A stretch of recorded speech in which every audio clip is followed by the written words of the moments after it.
老头子，你们回来了。龙老太看到丈夫和儿子回来了，顿觉得有了主心骨，起身迎了几步。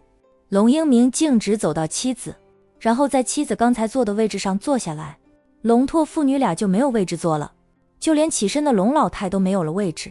其他人并没有给龙老太让位，还是龙拓心疼老母亲年纪大了。站不久，让人去搬来了一张凳子，往父亲旁边放下，让母亲坐着，他则坐在父亲的那张单人沙发的扶手上。龙若雨是小辈，连他奶奶和父亲都没有人让位，他就更不用说了。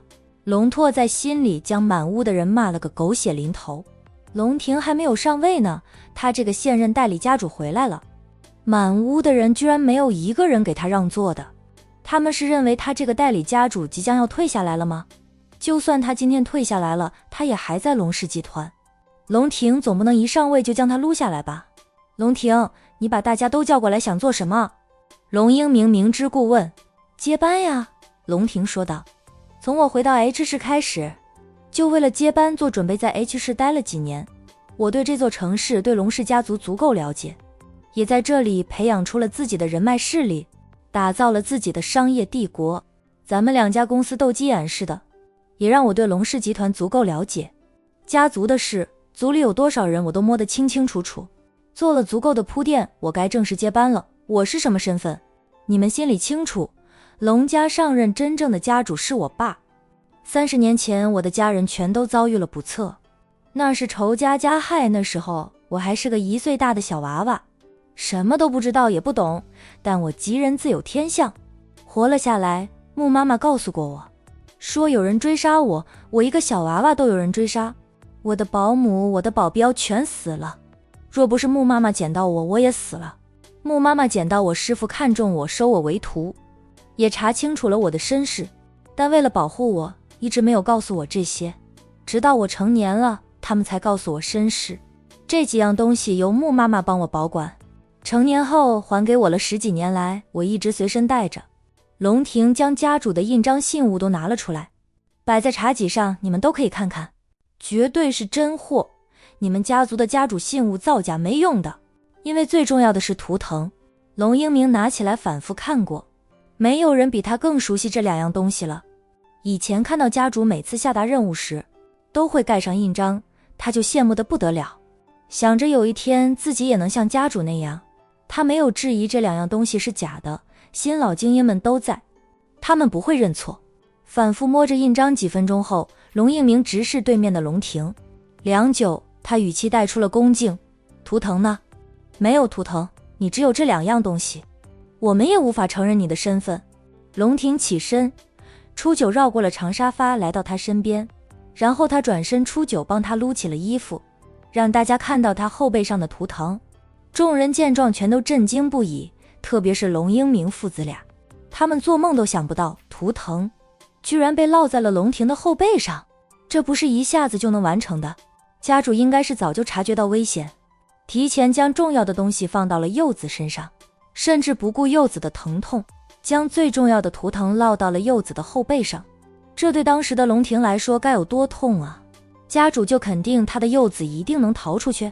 不，他是做着最坏的打算，就算龙庭也死了，幕后凶手也别想上位，因为他们不知道图腾在哪里。没有图腾，不管是谁都无法真正接管龙氏家族，那样龙氏家族就不会被折腾没了，也不会成为某一个人的私有家产。识得图腾的都看清楚了，龙庭低沉地开口，让大家都看清楚他后背上的图腾。这就是龙家历代家主都会持有的图腾，只不过到了他这里改为烙在他的后背上。不管是哪种方式让大家见识都是真实的，这个无法弄虚作假。没有人说话认得图腾的，老一辈都凑近前来仔细地看，不认识的也瞪大眼看着。由于龙家已经30年没有真正的家主，他们是第一次见到图腾，是真是假他们不知道。不过看老一辈的神色，他们知道龙庭后背的图腾是真的。经龙英明以及族里的那些老人家仔细确认过，还有那一批老精英们，他们个个都说就是他们龙氏的图腾。初九才帮龙庭放下衣服，龙庭转过身来，初九又帮他整理一下衣服，才让他坐下来。初九则回到了龙庭的身后，在他原先站着的位置上继续站着。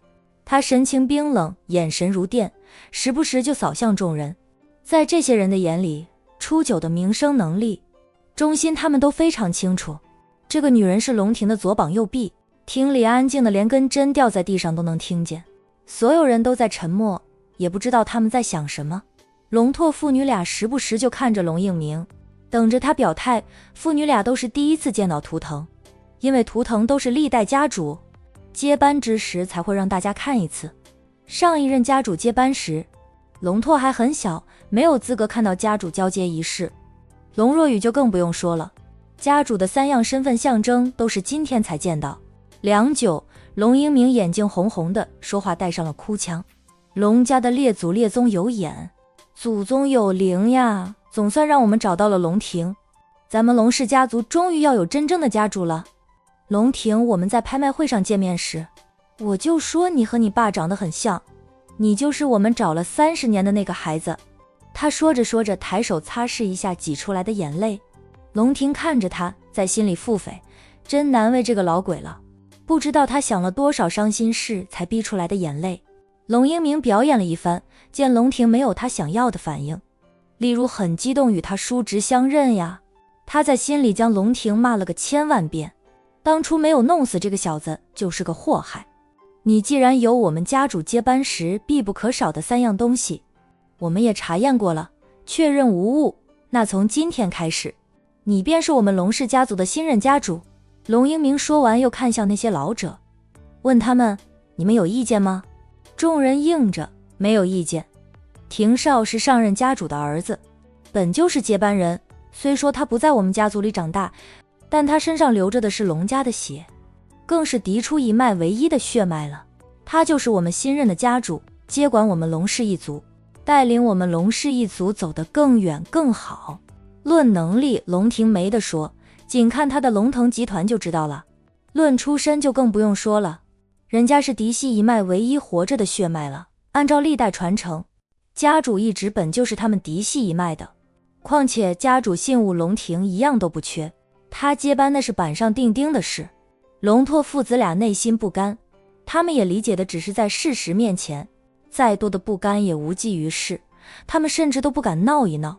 与龙拓父子俩不对付的那些人都在心里说道，活该，平时仗着代理家主的那点权力地位，打压他们这些族人年轻一辈稍微有点能力的，都被他们打压，只有那些奉承他们、巴结他们的人能得到重用。龙氏集团在 H 市虽然还是大集团，实力摆在那里，但那不是龙拓父子俩的功劳，而是已经退休的老精英们的功劳。他们一直各司其职，尽心尽力，又不惧龙拓父子。若没有他们，龙氏集团怕是败落了，也早成为龙拓父子俩的私有产业。也怪不得龙氏集团被龙腾集团追上来，都是龙拓父子俩的无能。龙庭沉声说道，既然你们验证过了，认可了我的身份，那我就不客气了。从今天开始，我是龙氏家族的新任家主。他看着对面的龙英明父子俩说道，这30年来，明叔和拓哥代替我打理着家族事务时，虽然打理的不是很好，很多族人对你们很大意见，还是有苦劳的，好歹没有让龙氏家族群龙无首。我要感谢明叔和拓哥，我刚接手什么都不懂，还得大家指点教导。拓哥在龙氏集团的职位从总裁改成副总裁，帮着我一起打理龙氏集团。拓哥，你没有问题吧？至于族里的事务，我不懂的就向大家请教，还请诸位与我一起同心协力，相信能让咱们龙氏家族重回 H 市第一的位置上。龙拓赶紧恭敬的道，还能帮到家主，那是我的荣幸，只是我年纪渐大，精力不如前，在公司里我还可以帮着家主，族里的事务我就帮不上忙了。